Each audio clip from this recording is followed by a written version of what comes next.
saya akan menjelaskan beberapa materi di dalam komputer, mata kuliah komputer dan masyarakat, yaitu antara lain seperti yang pertama itu etika penggunaan komputer, perangkat lunak, pengenalan jaringan komputer, komputer di berbagai bidang, komputer di pemerintahan, dan komputer dan industri. Baiklah, kita langsung masuk ke pembahasan yang pertama, yaitu etika penggunaan komputer. Di dalam etika penggunaan komputer itu ada yang namanya kode etik profesi. Kode etik profesi adalah sistem norma, nilai, dan aturan profesional tertulis yang secara tegas menyatakan apa yang benar dan baik dan apa yang tidak benar dan tidak baik bagi profesional. Etika profesi juga mempunyai ciri-ciri, yaitu hubungan yang erat dengan profesi lain, asosiasi dan anggota profesi yang menjadi suatu kelompok yang erat dengan kualitas komunikasi yang tinggi antara anggotanya.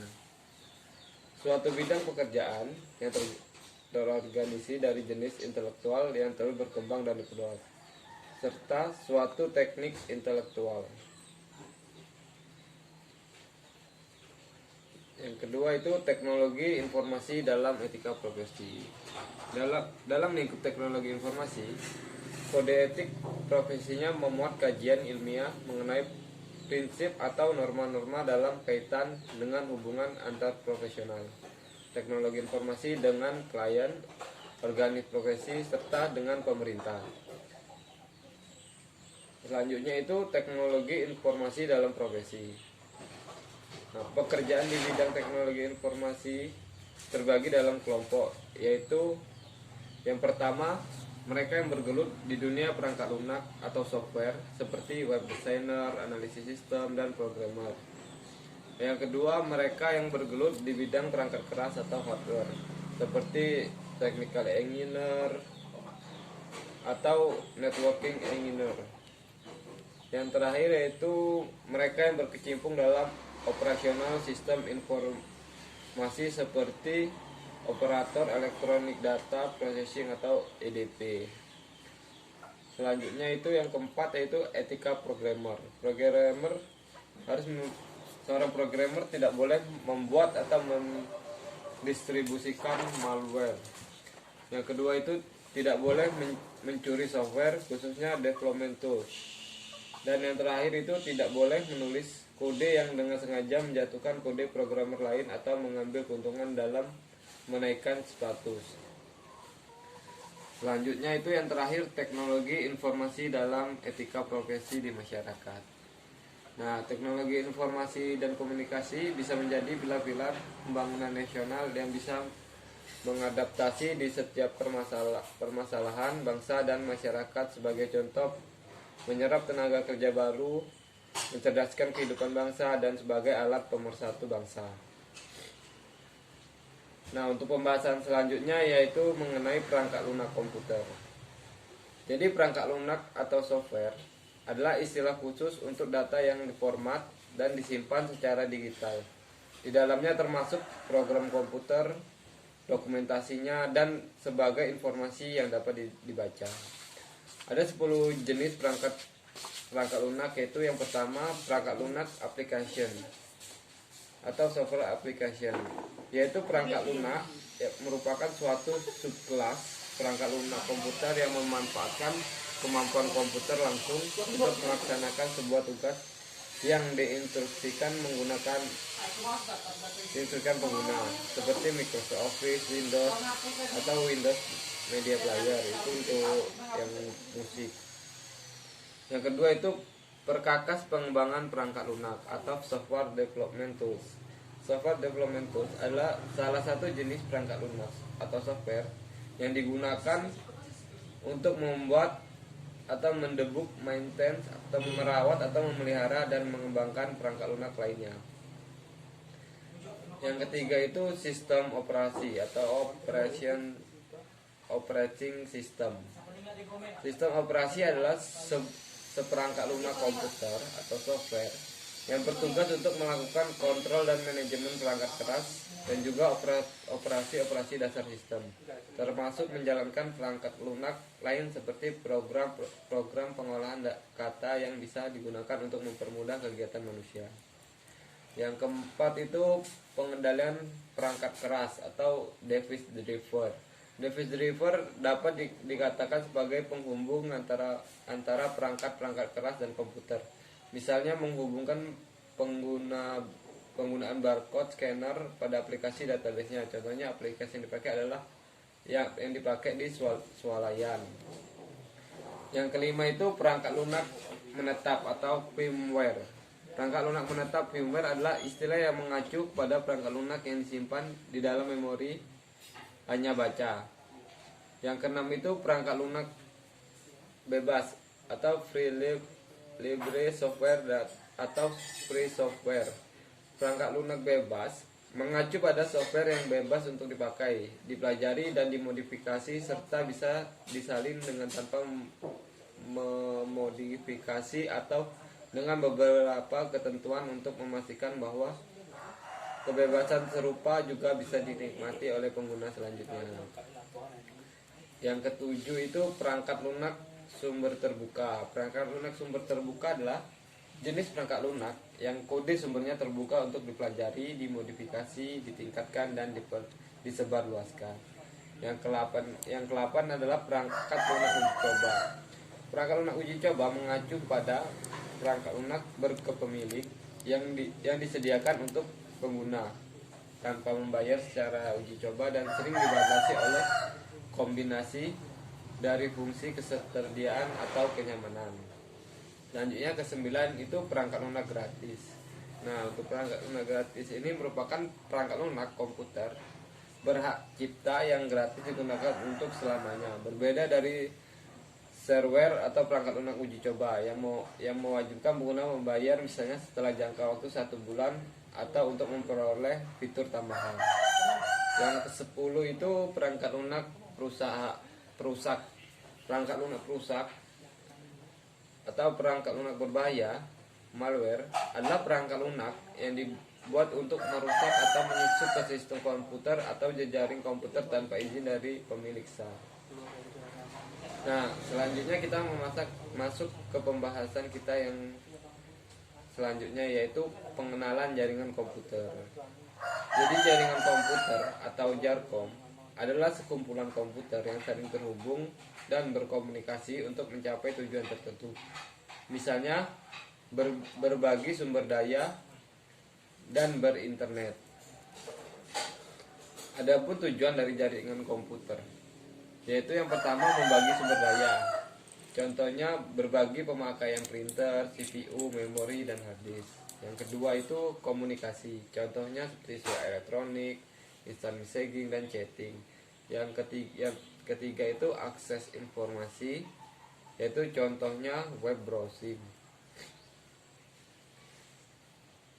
Jaringan komputer juga bermanfaat yaitu sebagai resource sharing, yaitu dapat saling berbagi dan dapat bertukar data antar sistem jaringan komputer atau yang sering kita sebut share. Yang kedua itu menghemat uang, dapat saling bagi pemakaian resource yang mahal. Yang ketiga reliabilitas tinggi, yaitu dapat memiliki sumber-sumber alternatif persediaan. Yang keempat itu skalabilitas. Skalabilitas ini memiliki kemampuan untuk meningkatkan kinerja sistem secara berangsur-angsur sesuai dengan beban pekerjaan dengan hanya menambah sejumlah prosesor. Yang terakhir itu medium komunikasi, yaitu mampu menjadi media komunikasi antar personal yang terlibat dalam satu sistem yang menggunakan jaringan komputer. Selanjutnya kita masuk ke pembahasan selanjutnya, yaitu komputer di berbagai bidang. Yang pertama itu komputer di bidang perbankan. Pada bidang perbankan, teknologi informasi hadir dalam berbagai bentuk, yaitu sistem online antar perbankan yang terkoneksi langsung dengan Bank Indonesia. Salah satu yang paling kita kenal adalah penggunaan mesin ATM atau Automatic Teller Machine. yang memungkinkan nasabah perbankan untuk menarik tunai dan setor tunai tanpa tergantung dengan jam kerja perbankan. Selanjutnya itu pada bidang pendidikan. Pada bidang pendidikan telah mengaplikasikan teknologi informasi untuk mempermudah proses pelaporan ataupun proses kegiatan belajar mengajar. Di antaranya itu menggunakan sistem absensi digital, perangkat lunak edutainment, sistem akademik, sistem monitoring kegiatan belajar, e-learning, dan masih banyak lagi. Nah, yang terakhir itu bidang medis. Pada bidang medis, teknologi informasi banyak diaplikasikan di rumah sakit. Di antara banyak rumah sakit yang menggunakan sistem informasi untuk menangani transaksi yang berhubungan dengan karyawan juru medis, pasien dan obat. Salah satu contohnya adalah sistem medis pasien. Nah, selain bidang-bidang di atas, ada juga yaitu komputer dalam bidang pemerintahan. Di dalam komputer pemerintahan itu ada yang disebut e-government.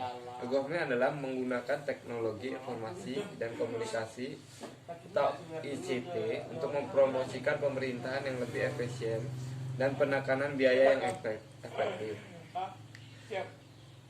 Kemudian fasilitas layanan pemerintah serta memberikan akses informasi terhadap masyarakat umum dan membuat pemerintah lebih bertanggung jawab kepada masyarakat. E-government memiliki karakteristik antara lain yaitu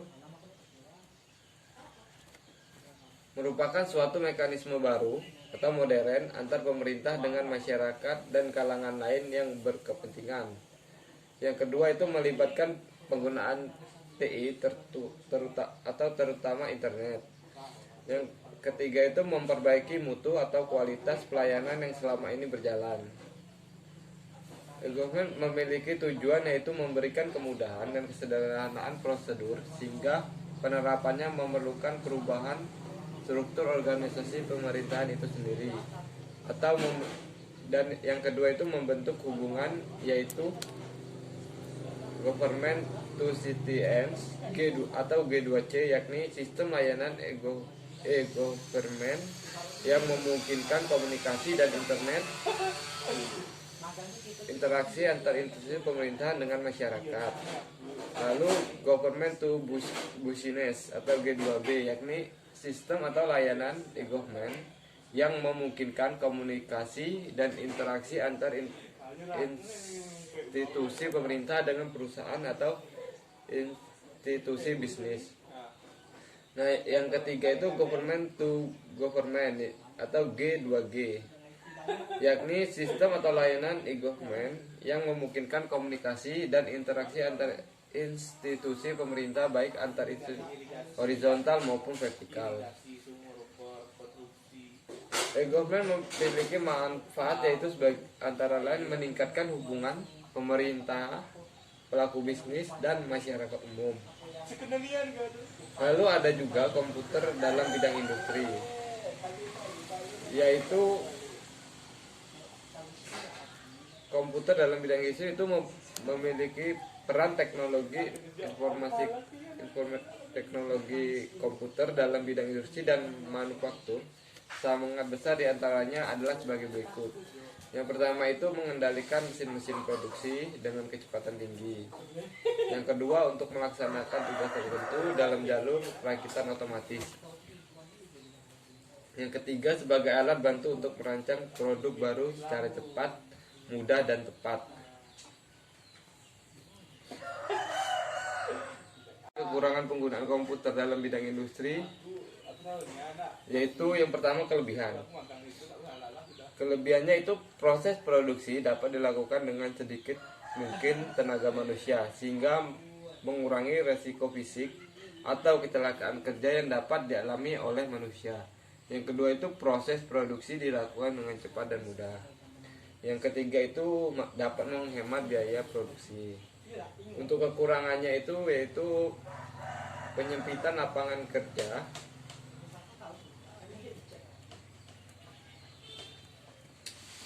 Penyempitan lapangan pekerjaan karena banyaknya tergantikan oleh teknologi.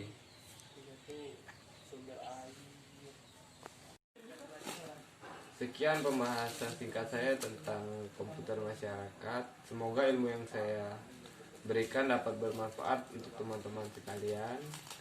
Dan jangan lupa terus ikuti channel saya, dan jangan lupa tekan tombol subscribe buat teman-teman yang belum subscribe. Jangan lupa like dan komen. Terima kasih banyak. Assalamualaikum warahmatullahi wabarakatuh.